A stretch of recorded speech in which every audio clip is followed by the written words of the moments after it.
Let me tell you a story. A year ago, I hit rock bottom. I was the person who said yes to everything, every favor, every extra task at work, every social event. On the surface, I seemed dependable, kind, even successful. But inside, I was exhausted, angry, and completely lost. One night, I sat in my car after work, too tired to even drive home. My phone kept buzzing, messages asking for help, favors, more of my time.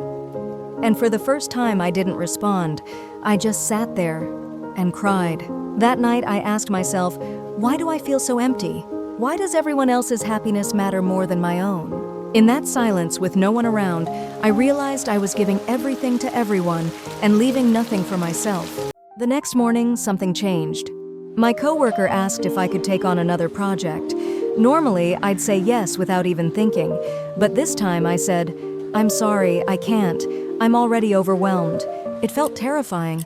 I thought they'd be angry or disappointed, but to my surprise, they just nodded and moved on. That was the moment I realized the world doesn't fall apart when you say no. Over the next few weeks, I started setting boundaries, small ones at first. I said no to weekend plans I didn't want to attend. I stopped volunteering for tasks that weren't mine, and for the first time, I felt free. But the real test came later.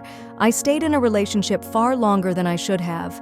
I thought love meant holding on, no matter what. Every day I told myself, if I just try harder, maybe things will change. But they never did. One night, after another fight that left me feeling invisible, I asked myself, why am I fighting so hard for someone who doesn't even see me? That question echoed in my mind.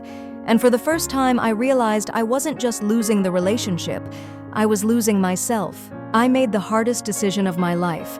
I said no, not just to the relationship, but to the pain, the guilt, and the constant need to prove my worth. It wasn't easy. Walking away felt like tearing a piece of myself apart. But in time, I realized it wasn't the end. It was the beginning of finding myself again. I started to rediscover who I was outside of that relationship. I found peace in moments I used to take for granted. I learned that saying no to someone else can mean saying yes to yourself. If you're in a toxic relationship, I want you to know this: you don't have to stay.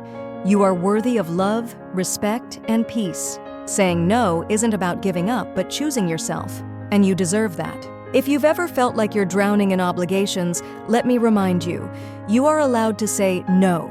It doesn't make you weak. It makes you strong enough to prioritize what truly matters. This is your sign to start saying yes to yourself. And if you want more stories, tips, and inspiration to empower your life, welcome to my channel. It's called Power Up, and I'm just starting this journey. Together, we'll learn how to reclaim our time, protect our peace, and build a life that feels good for us.